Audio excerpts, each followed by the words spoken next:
네, 채널A 사건을 수사해온 검찰이 해당 사건에 연루된 한동훈 검사장을 무혐의 처분하겠다는 사건 처리 계획을 정식 보고한 것이 알려지면서 2년간의 수사 끝에 결국 무혐의로 가닥이 잡힌 게 아니냐는 분석이 나옵니다. 관련 소식 이호영 변호사 그리고 김민아 시사평론가 두 분과 함께 짚어보도록 하겠습니다. 어서 오십시오. 안녕하세요. 안녕하세요. 먼저 사건의 개요부터 정리를 좀 해보겠습니다. 해당 사건 정확히 어떤 내용입니까? 그러니까 이게 2년 동안 수사가 진행됐고 또 여러 가지 정치적 맥락이 얽히면서 쟁점이 굉장히 복잡해졌습니다. 하지만 사건 자체를 간단하게 말씀드리자면 이 이모 전 채널A 기자가 이제 감옥에 있는 이철이라는 사람을 이철 씨를 취재를 해서 이 사람이 알고 있는 신라젠 사건 관련 이 정보 중에 유시민 씨와 관련된 것들이 있는지를 물어보려고 이제 한 겁니다. 그래서 이것을 알아내기 위해서 감옥에 있는 이철 씨를 취재를 하는데 그 과정에서 한동훈 검사와의 어떤 친분이나 이런 걸 활용을 해서 좀 감옥에 있는 이 사람의 어떤 취재를 도움을 받을 수 있겠는가를 이제 모색을 한 것이고 그 결과 이철 씨에게 내가 예를 들면은 이철 씨가 지은 죄가 여러 가지가 있는데 이 중에 뭐 봐줄 수도 있다 또는 만약에 우리에게 협력하지 않으면 더 큰 어떤 곤란한 상황을 당할 수도 있다. 이런 얘기를 하면서 회유하고 협박하고 하는 행위를 이모 기자가 했다는 거거든요. 그리고 이모 기자가 이러한 일을 할 때에 그러한 활동을 할 수 있도록 한동훈 검사하고 공모를 한 것이다. 이게 이제 핵심적인 이제 사건의 내용입니다. 그래서 이게 지난 2년간 이제 수사가 진행이 되어 왔는데 그동안 수사가 이제 진행이 쭉 되었음에도 결론이 나지 않았던 것이 한동훈 검사의 이제 휴대폰 문제였습니다. 그래서 이 휴대폰에 대해서 비밀번호로 잠겨 있는 그리고 보안이 아주 대단히 철저한 그런 휴대폰이기 때문에 이 비밀번호를 풀 수 없다. 포렌식이 끝나지 않았다. 이런 얘기를 이제 계속해서 이 사건이 종결되지 않고 지금까지 수사가 이어져 온 건데요. 하지만 이 과정에서 수사팀은 여러 차례 한동훈 검사는 무혐의 처분하자라고 하는 이제 의견을 이제 제시를 하려고 했으나 그 여러 이유로 이제 제대로 되지 않은 것이고 결국 지금 와서는 이정수 서울중앙지검장에게 수사팀이 공식적으로 무혐의다라는 이제 의견을 이제 전달을 했다. 그래서 이 사건 같은 경우에는 지금 수사 지휘권이 검찰총장은 수사 지휘에 배제돼 있거든요. 그렇기 때문에 이정수 서울중앙지검장이 이 무혐의 결론을 이제 받아들이느냐, 아니면은 다시 이제 수사를 해봐라라고 다시 지시를 하느냐 이런 것들이 앞으로의 관건이다 이런 얘기인 겁니다. 개요를 아주 잘 설명을 해주셨는데 언급해 주셨습니다만 한동훈 검사장의 무혐의 처분 전망이 이야기가 나오는 게 사건 처리 계획을 정식 보고했다. 이 보도에서 지금 비롯된 전망이거든요. 이 보고 자체가 의미하는 바가 뭔지도 좀 짚어주시면 좋을 것 같습니다. 이제 사건을 처리하는 과정이 결국은 수사를 하고 기소하는 것을 이제 목표로 수사가 달려가는 건데요. 이런 수사 및 기소의 처분 권한은 검사에게 있죠. 담당 검사에게 있는데 이런 중요한 사건 같은 경우는 이제 지휘 라인의 결재를 받거든요. 이제 서울중앙지검 같은 경우는 중앙지검장이 있고 그다음에 또 이거 같은 건 원래 검찰총장한테 보고해야 되는데 이제 박범계 법무부 장관이 검찰총장은 이 사건 수사 지휘에서 손을 떼라. 다시 말해서 보고받지 말라는 이제 그런 지휘를 했지 않습니까? 그렇기 때문에 지금 이 사건 같은 경우는 서울중앙지검 형사부에서 수사를 하면서 검찰총장에 대한 보고는 생략하고 중앙지검장에게만 보고를 하는 거예요. 그렇기 때문에 이제 수사 과정에서 당연히 보고를 해서 이런 식으로 수사를 진행하고 최종 처분은 이런 식으로 하는 게 좋겠습니다라고 보고를 하는 검찰 내부의 이런 이제 보고 이런 것들인데 이런 수사 상황에서의 그런 보고는 원칙적으로 비공개죠. 이런 검사의 도장이 찍힌 처분이 나왔을 때에 비로소 그 수사의 결과를 알 수 있는 것이지 수사의 상황은 원칙적으로는 외부에서 알 수 없는 것이 맞는데 지금 이 자리에서 우리가 논의하고 있는 것처럼 언론 보도가 계속 나오잖아요. 특히 그 최근에 나왔던 보도 같은 경우는 지속적으로 나온 것이 이 한동훈 검사장에 대해서 서울중앙지검 형사 이제 수사 담당 부서의 검사들은 무혐의해야 된다라는 입장을 수차례 중앙지검장에게 보고를 했다라는 것이 언론에 계속 흘러나왔고요. 이것을 이제 일각에서는 이제 담당 수사팀에서 흘린 것이다, 언론 플레이를 한 것이다라고 말하기도 하고.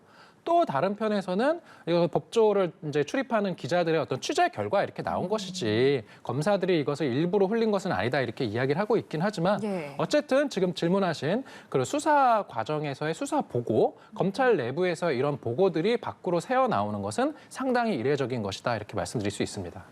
말씀을 해주셨습니다만 수사 상황을 보고하는 그 보고 과정 자체까지 이제 알게 되는 상황 자체가 좀 이례적 합리적인 거라고 보십니까, 평론가께서도?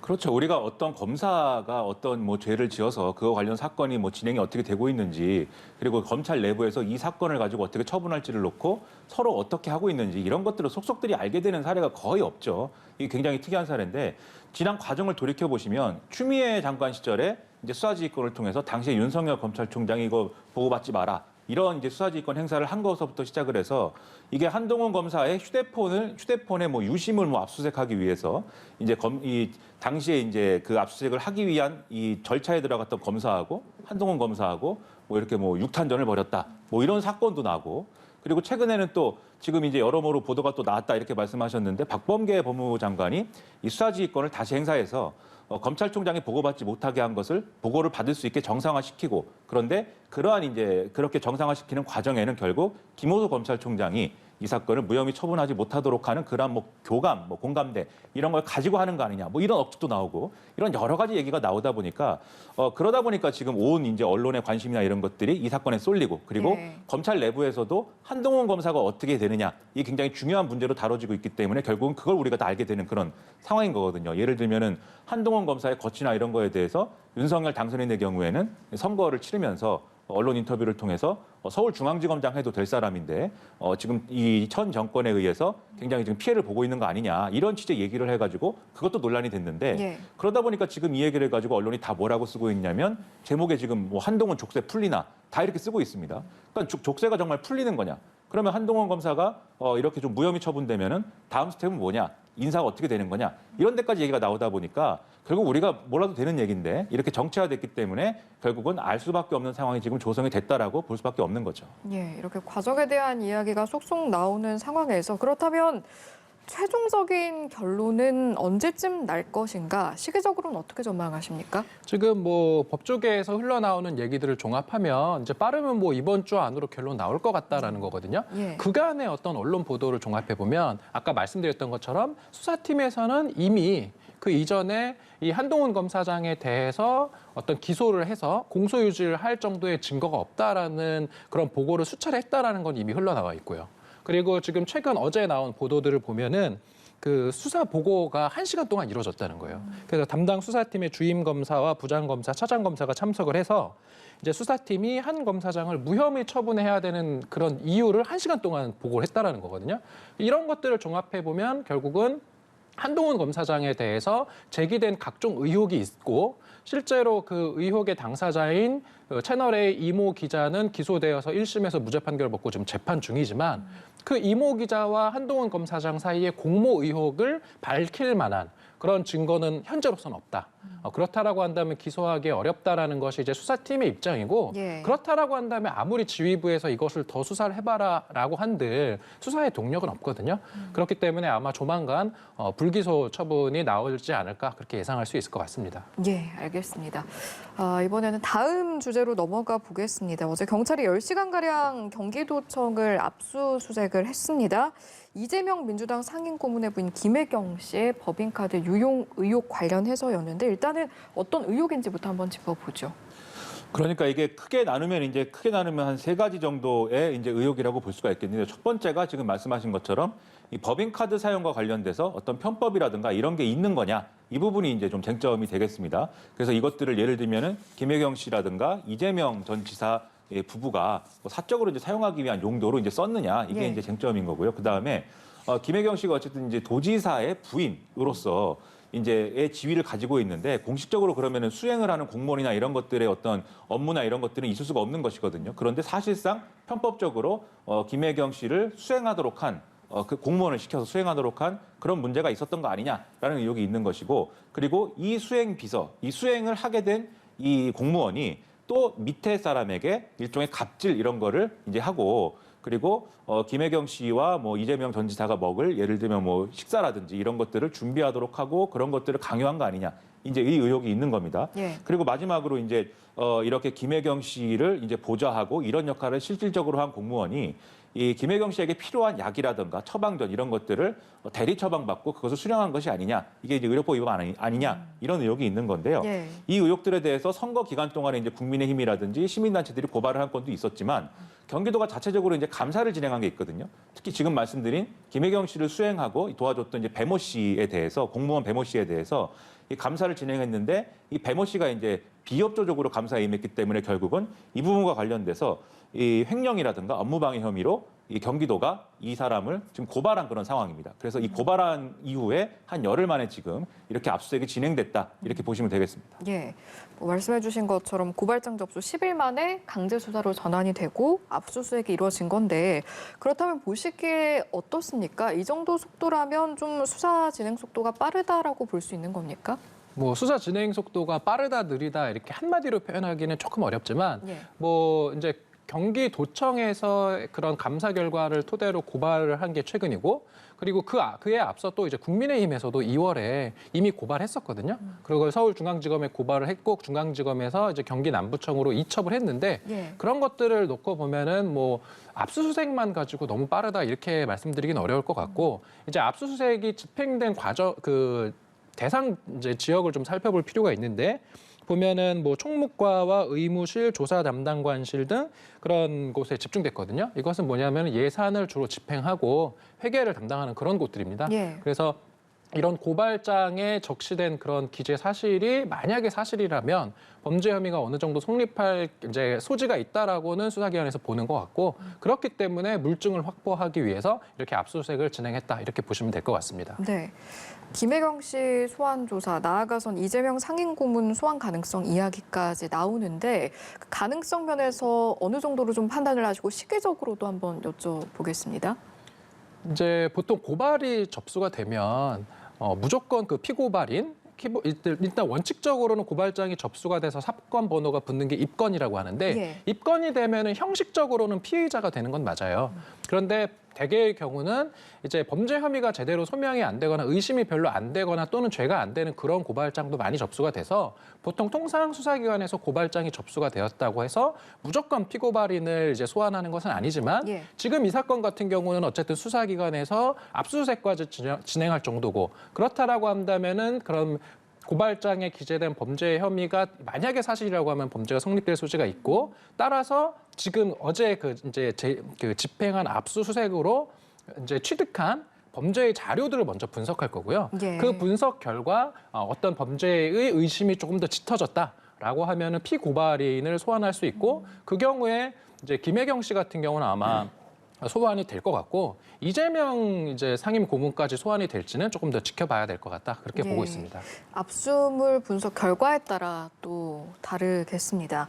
물론 가정입니다만 이재명 상임고문 소환 가능성까지 좀 예측을 해본다면 이렇게 됐을 때 정치적 파장 면에서는 좀 어떻게 판단을 하시는지요?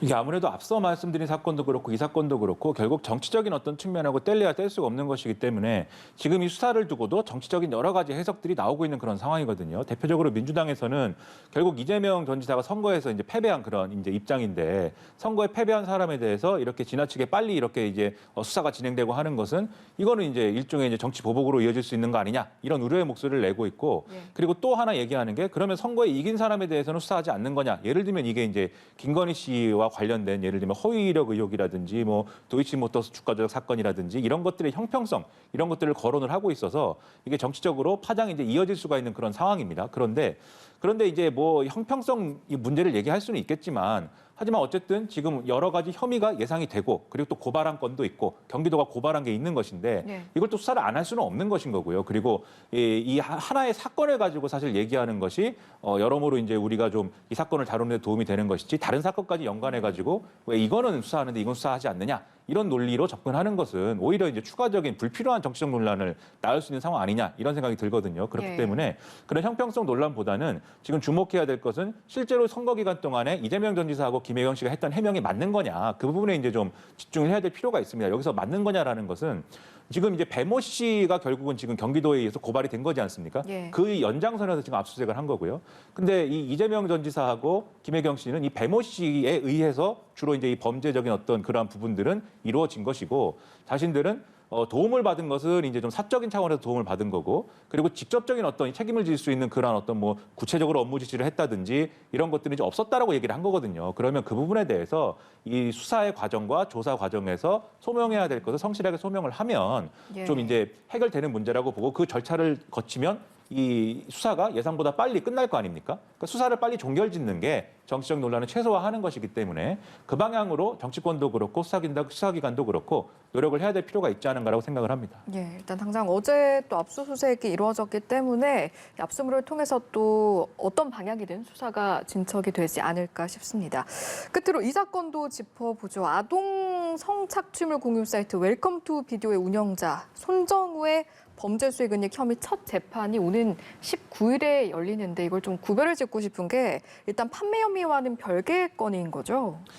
이게 이제 이 사람이 이제 이른바 다크웹이라고 하는 그 인터넷 공간에 사이트를 만들어서 아동 성착취물을 판매를 했다. 이 혐의가 있었던 건데 예. 이와 관련돼서는 이미 이제 재판이 끝나서 1년 6개월의 실형을 받은 그런 상황입니다. 근데 지금 이제 재판이 또 열린다고 하는 거는 말씀하신 대로 이제 범죄 수익 은닉 혐의인데요. 이 혐의는 이 과정에서 4억 원 정도의 수익을 거뒀는데 이걸 암호화폐로 일종의 돈 세탁을 한 후에 자신의 부친 명의 계좌로 입금을 해서 현금화를 했다. 이게 범죄 수익 은닉이다라는 대목입니다. 예. 근데 이게 좀 특이한 부분은 이 범죄 수익 은닉 혐의에 대해서는 이 사실상 이제 돈 세탁에 조력한 것이나 마찬가지인 부친이 직접 이걸 고소를 한 거예요. 그렇습니다. 그래서 이게 왜 그런 상황이 된 것이냐면은 이 범죄 수익과 관련돼서 미국에서 이 범죄인 인도 청구를 해왔기 때문에 그것과 관련돼서 만약에 이 형사 고발의 어떤 책임이나 이런 것들이 미국에서 묻게 될 경우에는 중형이 불가피하다. 그렇기 때문에 국내에서의 어떤 형사 절차를 통해서 책임을 지도록 하는 것이 부친 입장에서는 아들을 위한 길이다. 이렇게 생각을 해서 범죄 수익 은닉 혐의로 고발을 한 것이고, 네. 그게 이제 지금 이제 국내 형사법 체계로 이제 들어와서 이제 처리가 되면서 범죄인 인도 청구에 응하지 않은 거거든요. 그래서 이게 사실상 꼼수 고발 아니었느냐 뭐 이런 얘기도 나왔는데 어쨌든 그것에 대한 이제 재판이 시작이 된다는 겁니다. 예, 혐의와 배경 설명을 쭉 이야기를 해주셨는데 실형 가능성에도 좀 관심이 쏠립니다. 앞으로의 재판 과정은 좀 어떻게 전망을 하시는지요? 지금 이번에 이제 기일이 예정되어 있는 두 번째 기소 같은 경우는 앞서 이제 처벌을 받은 그런 음란물 유포 혐의와 무관하게 지금 이제 자금 세탁 부분이잖아요. 그 부분에 대해서는 지금 그 단독 사건이에요. 제가 그 사건 번호를 보니까 단독 사건이고 이제 재판부 한 명의 판사가 판결을 하는 거고 보통 이런 단독 사건은 그렇게 오래 걸리지 않습니다.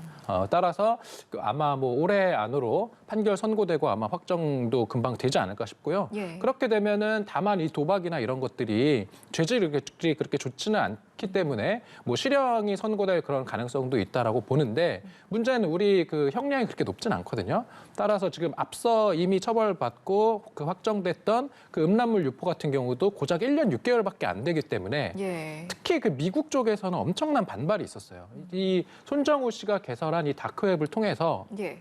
음란물을 다운받은 미국의 시민들은 보통 막 5년씩 그렇게 중형을 사는데 정작 이 음란물을 제작해서 유포한 사람은 1년 6월이라니 라고 하면서 대단히 경악스럽다라는 그런 반응이 나왔고 그리고 지금 이게 워싱턴의 그 연방지방법원 워싱턴 DC 지부에서 기소 절차가 진행 중이면서 예. 기소를 위해서 한국 법원에 송환 요구를 했었던 거 아니겠습니까? 그런데 한국 법원에서 이 송환 요구를 이제 불허한 이유가 바로 지금 이 사건 때문이에요. 두 번째 기소된 사건의 수사 및 재판이 예정되어 있는데 예. 이 손정우를 미국으로 송환해버리면 우리나라에서 수사 및 재판을 못하지 않겠느냐. 예, 예. 그래서 불허를 했던 거거든요.